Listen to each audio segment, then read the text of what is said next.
So hello everyone and welcome to the post-production editing lesson. In this lesson right here, after we've done with the shooting process outside, which as you saw was very basic, I shot a small sequence by myself, I shot myself. Now it is time to open our computers, launch our editing programs, and just apply some basic edit principles to create beautiful edits. This lesson right here will be very valuable for the creation of the class project of this course, which will be again the production of a video just like this one right here. A small disclosure, before we launch Final Cut Pro, my editing software, and start editing, you don't need any fancy editing software to achieve this class project and achieve this edit that we're going to do right now. You can totally follow along and apply the editing principles that I'm going to teach you in this course with a mobile free editing software, for example. Now, if you own a Mac, the best editing software to use is Final Cut Pro.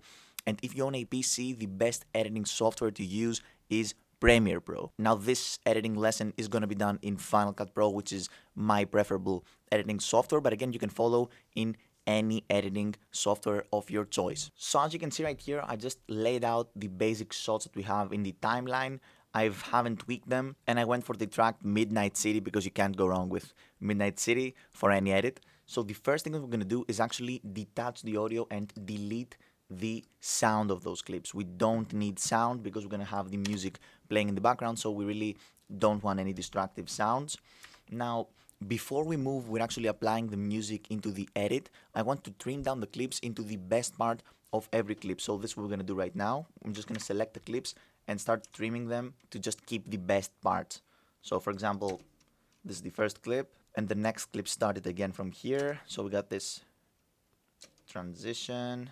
So the third clip is this revealing shot right here, which we did this jiggle transition. So we apply the same transition that we did previously, and we have this here. So it looks like you just, I don't know, just a smooth transition. So we can use this. Then we got this clip of us rolling with the skateboard. I'm just going to use this part right here. So we also have a smooth part here, which I jump. I perform an ollie here, so we're going to keep this also. Here is the ollie that we do above the swell. Yeah, let's keep the first one. Here we have this revealing shot, so again we keep this part. That looks pretty smooth. Great, so we keep that. I'm actually going to give the final one again, the kickflip here. Okay, pretty simple shot here again. Let's keep it. So we got this. That's actually a very cool shot, so we're definitely keeping this one. And I think I'm going to slow this one down also. Again, this don't need that much. We got shots like this. This is actually a cool shot. We can keep it at the end. So we keep this. This we can discard. So now after trimming down our clips, we've got 1 minute of footage that is usable and we chose it, and 30 seconds of music. So we're going to trim it down even more to match the 30 seconds of the sound, of course, of the song. Now we drag and drop this song into the timeline with the shots, and let's see how we're going to construct this edit. So the song started. Very simply, we just keep the first transition in which the camera is in the trunk of the car and it becomes dark, and then we move into the location. It actually matches with the song, so we're just going to keep it that way. Then we got this establishing shot, which again we're going to keep. We chose to show the viewers where the whole sequence is going to be. So the establishing shot stays there and we want it there. And then we have the smooth transition in which we transition between the establishing shot and me skating. So again, we introduce the viewers into the subject of the shoot. So after the establishing shot, I think we're gonna move with this skateboarding shot of me just skating with the three-way above, so the viewers again know what is going on in this edit. And this is actually the cool part of the song where the beat drops. So here I want to have the again biggest and best moment of the edit, which in my opinion was the jump that I did right there. This was a beautiful shot. So what we're gonna do is that we're gonna slow down the part in which I jump actually with the skateboard, which is from here to here. So we're gonna slow this down just 50% because again we're shooting at 60 frames per second, so we can slow it down by 50%. So let's check out how it looks and if it actually matches with the sound. Great, so it actually matches. Again, an establishing shot, we want to have variety in our shots, so here we're gonna add an establishing shot. So I think we're gonna discard this clip right here. It's not that cool. Let's keep the wheelie. This trick right here, we're just gonna slow it down 100%. So we got this pop shove it here, so it stays. It looks beautiful. Let's see how it matches with the song. Let's slow down also the kickflip here. Great. So this can actually be slowed down at this point here, and we're just gonna end the edit with the shot of me just hopping out of the park again onto the skateboard. So let's see what we got. We got the first shot of the trunk and the transition to the shot of the trunk when we arrive actually at the spot. Then we got the establishing shot with a transition to me skating again, establishing the environment, showing you what's going on in the edit.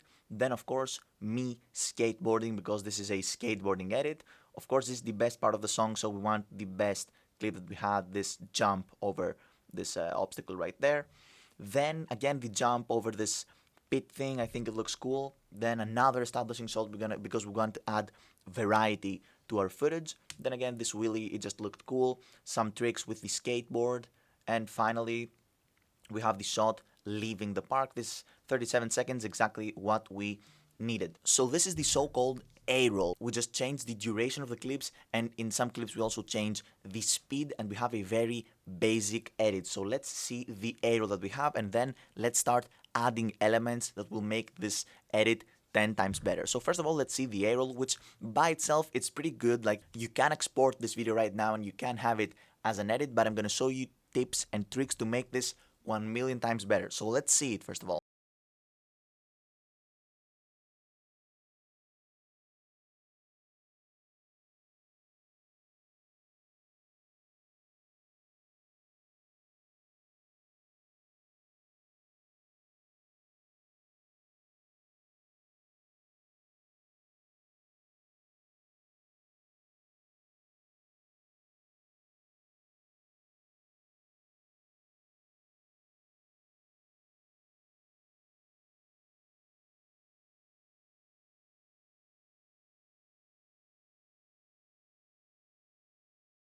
Sped up right now this part right here, which I felt that it would be more interesting if it actually added some speed. So right here you can see it's very basic. I just sped up this small part, and again we are done with the A-roll. Now it is time to add two of my favorite elements that will make this edit 10 times better. The first one is the so-called letterbox. If you go to the internet and type letterbox PNG, this small image is gonna show up, which is actually two black lines that make every video look more cinematic. So those two black lines, actually, if you add them above your clips, just drag and drop them above your timeline, you can tweak them in how much or how big or how small they could be. So I'm going to tweak them right here, and they just make the edit a bit better. This has to do with the anatomy of the eye and how we watch things in a landscape perspective more than a vertical perspective. So it just makes the video better. So if you want and you can add a letterbox to the video, just makes it more cinematic. So this is with the letterbox,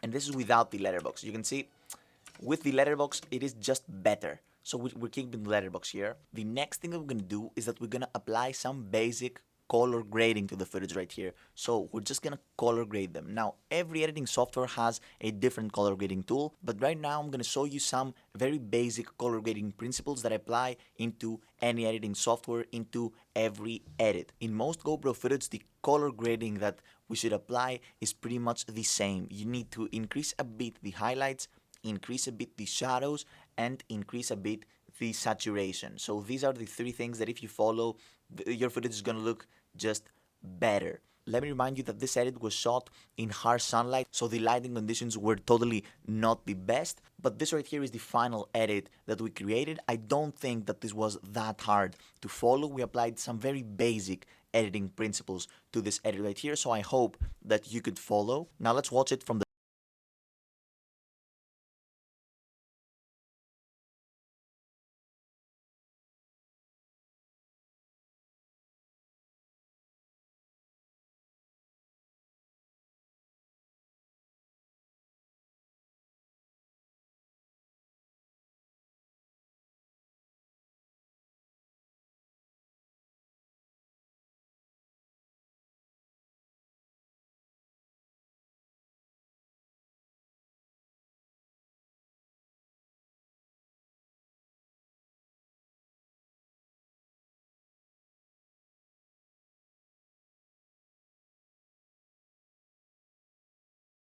to recreate this panning effect that this rotating time-lapse mount delivers in an analog way. As I told you, we can recreate this in post-production editing, so this is what we're doing right now. So let's say that we actually shot a time-lapse and we have a time-lapse and this is our time lapse. As you can see, there is movement of the clouds, but there is no solid movement of the camera panning. We can actually recreate this in post-production, and I'm going to show you right now how we can do this. So we press crop and then we press Ken Burns. Now with the Ken Burns, we have the starting point and the ending point, and this is pretty much a keyframe, a built-in keyframe that Final Cut at least has. With the Ken Burns effect, the first thing we can do is that we command the video to actually zoom in as time passes. So this is the first Ken Burn effect that we can do.